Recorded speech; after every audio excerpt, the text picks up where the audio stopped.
तो हम सब देख रहे हैं कि कुछ समय से जो हमारे यहाँ के जो वामपंथी और जो बुद्धिजीवी लोग हैं वो सिखों को हिंदुओं से काफ़ी अलग बताने में लगे हुए हैं कि कैसे हिंदू और सिखों का कोई भी मेलजोल नहीं है या कोई जो है कॉमन इतिहास नहीं है।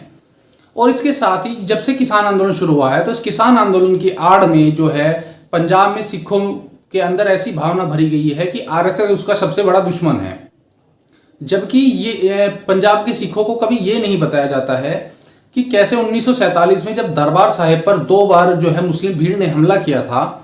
तो तब दरबार साहिब को बचाने के लिए जो है आरएसएस और उसके स्वयंसेवकों ने अपनी जान पर खेला था। तो इन दोनों हमलों का जो वर्णन है और कैसे आरएसएस ने जो है दरबार साहिब को जो बचाया था, इसका वर्णन जो है मणिक चंद्र वाजपेयी और श्रीधर पारदकर के seminal work partition days and fury saga of the RSS में काफ़ी अच्छे से बताया गया है। तो इसमें बताया गया है कि कैसे दरबार साहिब पर 2 बार जो है मुस्लिम भीड़ ने हमला किया था।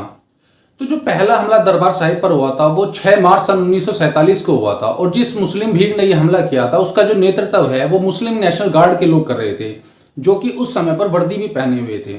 और ये लोग जो शेरेवाला गेट से अब बढ़ते हुए फव्वारा चौक की तरफ जा रहे थे और इनका जो 2 निशाने जो थे इनके महत्वपूर्ण, वो था एक प्रसिद्ध कृष्णा टेक्सटाइल मार्केट और जो है पवित्र दरबार साहिब। लेकिन जैसे ही ये जो भीड़ है फव्वारा चौक पर पहुंचती है तो उन पर चारों तरफ से लाठी डंडे तलवार भालों और बमों से हमला कर दिया जाता है। और ये जो हमला करने वाले लोग थे ये आरएसएस के लोग थे, क्योंकि ये लोग खाकी निक्कर पहने हुए थे। और इनके इस जोरदार हमले की वजह से जो है हमलावर जो मुस्लिम भीड़ जो थी वो वहां से भाग खड़ी हुई। इसके बाद आरएसएस ने वहां पर जो है दरबार साहिब पर 75 स्वयंसेवकों को भविष्य में किसी होने वाले जो संभावित खतरे की वजह से वहां पर तैनात किया। और इसके साथ ही जो इनमें जो मुख्य रूप से जो भूमिका अदा करने वाले थे वो लोग थे बलदेव प्रकाश, जो अमृतसर में जो आरएसएस की जो शाखा के शाम वाली शाखा के अध्यक्ष थे, और इसके साथ ही जो डॉक्टर इंद्रपाल और गोवर्धन चोपड़ा जो कि आरएसएस की जो सुबह वाली शाखा के जो अध्यक्ष थे। जो दूसरा बड़ा हमला है वो 9 मार्च सन 1947 को हुआ और अब की बार जो है ये मुस्लिम नेशनल गार्ड ने अब की बार अपनी वर्दियां नहीं पहनी हुई थी और ये हमला जो है दरबार साहिब पर 3 तरफ से किया गया। पहला कटरा करम सिंह और दूसरा नमकबंडी और तीसरा शेरेवाला गेट की तरफ से। और इस बार जो है दरबार साहिब पर केवल कुछ ही सेवादार मौजूद थे, लेकिन उसके साथ ही सैकड़ों जो है निहत्ते जो तीर्थ यात्री थे जो शहर में कर्फ्यू लगने की वजह से फंस गए थे वो वहां पर मौजूद थे। और इसके साथ ही जब दरबार साहिब पर हमले की सूचना आसपास फैली तो बहुत सारे जो सिखों के जत्थे जो है शहर की तरफ रवाना हुए, लेकिन वहां पर जो शहर की जो सशस्त्र पुलिस ने उन्हें शहर के अंदर जो है नहीं घुसने दिया। और कहा जाता है कि उनकी जो पुलिस की जो है मुस्लिम लीग के साथ काफ़ी अच्छी सांठ-गांठ थी और ये जो बाकायदा जो है एक सोची समझी थी नीति के तहत किया गया था कि ताकि बाहर से लोग जो है दरबार साहिब को बचाने ना आ सके। लेकिन इस बार डॉक्टर बलदेव प्रकाश ने अपने स्वयंसेवकों के साथ जो है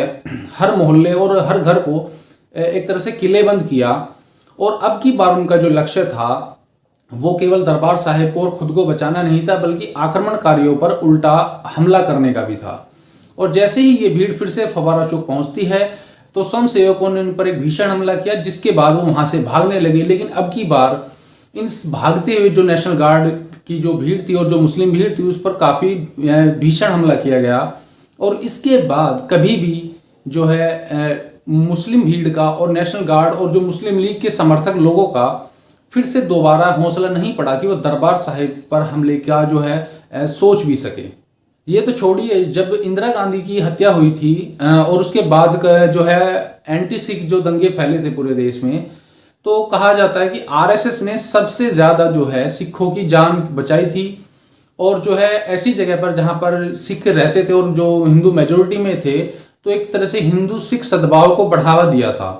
और इसका वर्णन खुद खुशवंत सिंह ने किया है और उन्होंने कहा है कि जो दिल्ली और आसपास के क्षेत्रों में जहाँ पर जो हिंदू और सिख लोग साथ में रहते थे वहाँ पर आरएसएस ने हिंदू और सिखों के जो है मेल मिलाप में काफ़ी काम किया था। और वो भी उस समय पर जबकि काफ़ी जो आरएसएस के स्वयंसेवक पंजाब में आतंकवाद की चपेट में आ चुके थे। लेकिन इन सब के बावजूद भी आज का जो हमारा वामपंथी और जो हमारे यहाँ के बुद्धिजीवियों का जो प्रोपेगेंडा है वो केवल इस बात पर निर्भर है कि कैसे सिखों को हिंदुओं से अलग दिखाया जाए और उन्हें जो है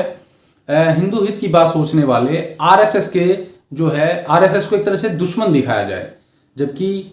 अगर हम इतिहास पर नजर डालें, अगर शायद आरएसएस और उसके स्वयंसेवक नहीं होते तो आज अमृतसर में दरबार साहिब को नष्ट कर दिया जा चुका होता।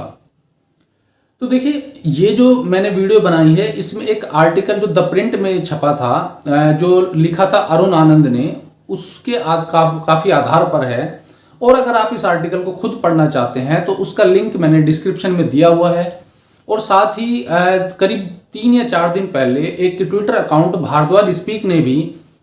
इस न्यूज़ का एक थ्रेड बनाते हुए, जो इस घटना का जो थ्रेड बनाकर उन्होंने पोस्ट किया था। अगर आप उन्हें फॉलो करते हैं तो आप भी जाकर वो थ्रेड पढ़ सकते हैं, जिसे काफ़ी अच्छे से एक्सप्लेन किया गया था। और साथ ही अगर आपको इसके बारे में डिटेल में जानना है तो जो है partition days the fury saga of RSS, आप उसे भी पढ़ सकते हैं। तो आज के लिए बस इतना ही। इसी के साथ देखिए अगली वीडियो मिलते हैं, लेकिन उससे पहले प्लीज़ इस वीडियो को लाइक कीजिए, शेयर कीजिए और अगर आप चैनल पर नए हैं तो चैनल को सब्सक्राइब भी जरूर कीजिए। और आपसे एक निवेदन है, कृपया करके वीडियो को पूरा देखिएगा, नहीं तो आप जो है, बहुत से लोग क्या हैं, शुरू में 20-30 सेकंड वीडियो देखते हैं और उसके बाद जो है अपनी राय रखनी शुरू करते हैं। देखिए, आप अपने कमेंट तभी रखिए जब आप पूरी जानकारी देख लें और समझ लें। तो इसी के साथ चलते हैं, अगली वीडियो में मिलेंगे। नमस्कार।